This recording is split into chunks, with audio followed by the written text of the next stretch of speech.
कश्मीर में एनआईए की छापेमारी। कई गिरफ्तार विवरण के मुताबिक राष्ट्रीय जांच एजेंसी एनआईए ने रविवार को कश्मीर घाटी में कई जगहों पर छापेमारी की। छापेमारी के दौरान कई लोगों को गिरफ्तार किया गया है। गिरफ्तार लोगों में श्री कायम मदरसा के अध्यक्ष सिराजुल उलूम भी शामिल हैं। जेके सेट न्यूज़ के लिए इरफान हकीम की रिपोर्ट। कुलगाम जिले में सांप्रदायिक सौहार्द यानी कम्युनल हार्मनी और भाईचारे की मिसाल कायम रखते हुए रविवार को भीषण गर्मी में दक्षिण कश्मीर के कुलगाम जिले में 2 पंडित महिलाओं का अंतिम संस्कार कश्मीरी मुसलमानों और पंडितों ने एक बार फिर संयुक्त रूप से किया। 2 कश्मीरी पंडित महिलाएं 80 साल की चांद रानी और 83 साल की कोशाली देवी मुस्लिम समुदाय के सदस्य कश्मीरी पंडितों के अंतिम संस्कार में मदद करने के लिए इकट्ठा हुए। शमशीर पेयर की स्थापना से लेकर मिट्टी के बर्तनों को शमशान ले जाने के अंतिम क्षण तक स्थानीय मुसलमान लाशों को अंतिम यात्रा तक ले गए। जेके सेट न्यूज़ के लिए शब्बीर अहमद भट्ट की रिपोर्ट।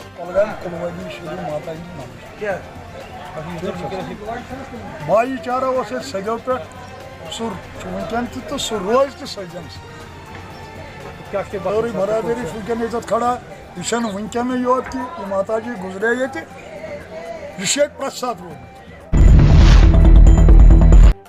उपराज्यपाल मनोज सिन्हा ने कहा कि वर्तमान में एक भी राजनीतिक कैदी जम्मू कश्मीर की जेलों में बंद नहीं है। मनोज सिन्हा ने कहा, अगर कोई मिलिटेंट फंडिंग के मामले में बंद है और कुछ लोग उसे राजनीतिक कैदी मानते हैं तो मुझे लगता है कि कानून काम करेगा। उपराज्यपाल ने रविवार को कहा, आज जम्मू कश्मीर की किसी भी जेल में एक भी राजनीतिक कैदी नहीं है। जेके सेट न्यूज़ के लिए इश्तियाक भट्ट की रिपोर्ट। अफगानिस्तान के राष्ट्रपति अशरफ गनी ने कहा है कि तालिबान अफगान संघर्ष को शरीयत के बजाय संयुक्त राज्य अमेरिका और तालिबान के बीच हुए समझौते के अनुसार सुलझाना चाहता है। कोई और नहीं बल्कि अफगान सरकार तालिबान कैदियों को रिहा कर सकती है। अफगानिस्तान के राष्ट्रपति अशरफ गनी ने शनिवार सुबह उत्तर पूर्वी प्रांत कोस्त में अंतर्राष्ट्रीय हवाई अड्डे का उद्घाटन किया। नए हवाई अड्डे का उद्घाटन ऐसे समय हुआ है जब तालिबान तेजी से देश के उत्तर में अपनी पकड़ मजबूत कर रहा है। अशरफ गनी ने उद्घाटन के बाद संयुक्त अरब इमारत यूएई से कोस्ट के लिए उड़ान भरने वाले यात्रियों का भी स्वागत किया। अफगान राष्ट्रपति के कार्यालय से एक बयान में कहा गया, प्रांत में सुरक्षा स्थिति की समीक्षा करने के अलावा अफगान राष्ट्रपति ने अपनी यात्रा के दौरान स्थानीय नेताओं से भी मुलाकात की। राष्ट्रपति अशरफ गनी ने उपराष्ट्रपति मारुल्ला आले के साथ स्थानीय बुजुर्गों की एक सभा को भी संबोधित किया। उन्होंने अफगानिस्तान में लोकतांत्रिक शासन जारी रखने का भी आश्वासन दिया। अपने भाषण के दौरान अफगान राष्ट्रपति ने पूछा कि अंतर्राष्ट्रीय बलों की वापसी के बाद तालिबान किससे लड़ रहे थे। कई देशों से विष्णु देवी में यात्रा खुलने के साथ ही तीर्थयात्रियों की अधिक भीड़ देखने को मिल रही है। लॉकडाउन के चलते कटरा प्रशासन ने विभिन्न स्थानों पर स्क्रीनिंग कैंप का आयोजन किया है।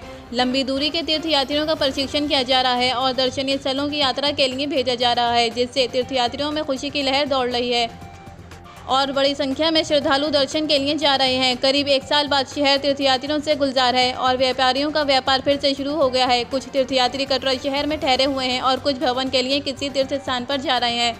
जेके सेट न्यूज़ के लिए सजाद भलीसी की रिपोर्ट। जम्मू कश्मीर के 16 जिलों में साप्ताहिक कर्फ्यू हटा लिया जाएगा। 31 जुलाई तक रात का कर्फ्यू जारी रहेगा। 31 जुलाई तक सभी शैक्षणिक संस्थान बंद रहेंगे। इसे देखते हुए प्रशासन ने कई और जिलों में साप्ताहिक कोरोना कर्फ्यू हटाने की घोषणा की है।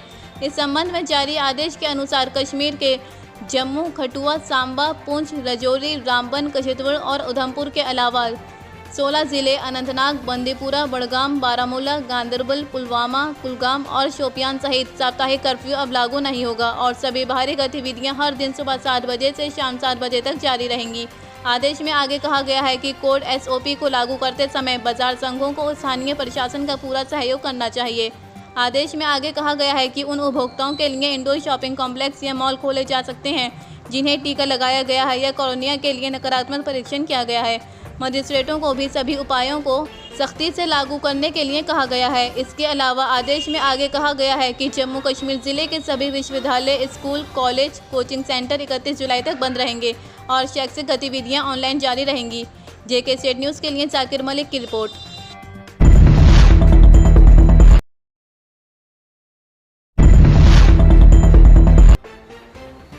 अनंतनाग जिले के वासो क्षेत्र में स्थित कश्मीरी पंडितों की वासो कल्याण समिति वासो अनंतनाग के पंडित कॉलोनी में सम्मेलन को संबोधित करते हुए सुन्नी रैना ने कहा है कि तत्कालीन प्रधानमंत्री मुफ्ती मोहम्मद सैयद ने 512 फ्लैट का वादा किया था और उन्होंने हमें आश्वासन दिया कि सभी कर्मचारियों को सम्मान के साथ वासो में रखा जाएगा। लगभग 7 साल बीत चुके हैं लेकिन कर्मचारियों को अभी तक कंक्रीट के फ्लैटों का आवंटन नहीं मिला है। और हमें काफ़ी दिक्कतों का सामना करना पड़ रहा है। उन्होंने जिला प्रशासन से हस्तक्षेप करने की अपील की। Thank you so much for coming here. हम आपका वेलकम करते हैं यहाँ पे। आज का जो प्रेस कॉन्फ्रेंस है ये डिस्ट्रिक्ट वेलफेयर कमेटी की तरफ से है, under the chairmanship of Sunny Raina the president. हम आज मजबूर हो गए प्रेस कॉन्फ्रेंस देने के लिए, the reason being the complete avoidation by the dispensation. 2010 में हम यहाँ पे पैकेज में लगे हैं with the promise that we will be settle here with the dignity and honour. आज 11 साल हो गए हैं, लेकिन अभी भी the basic amenities which we demanded in 2010 आज वही फिर से हमें मांगना पड़ रहा है। अभी जो हमारा बर्निंग इशू है आज की डेट का वो है accommodation. Sherabad premier league cricket tournament का फाइनल मैच पट्टन के शेराबाद खोर युवाओं को ड्रग्स और अन्य अपराधों से दूर रखने और खेलकूद की ओर रखने के लिए खेला गया। टूर्नामेंट में बड़गाम जिले और बारामूला की 16 टीमों ने भाग लिया। फाइनल मुकाबला सिंहपुरा और गोलीपुरा की टीमों के बीच खेला गया। सिंहपुरा की टीम ने जीत हासिल की। पुरस्कार समारोह में मुख्य अतिथि एसडीएम पट्टन सईद फहीम बहकी थे। एसडीपीओ पट्टन जफर मेहदी और तहसीलदार पट्टन सईद सलाउद्दीन अतिथि के रूप में उपस्थित थे। विजेता खिलाड़ियों को पुरस्कार देकर सम्मानित किया गया। जेके सेट न्यूज़ के लिए सईद मुदस्सिर की रिपोर्ट।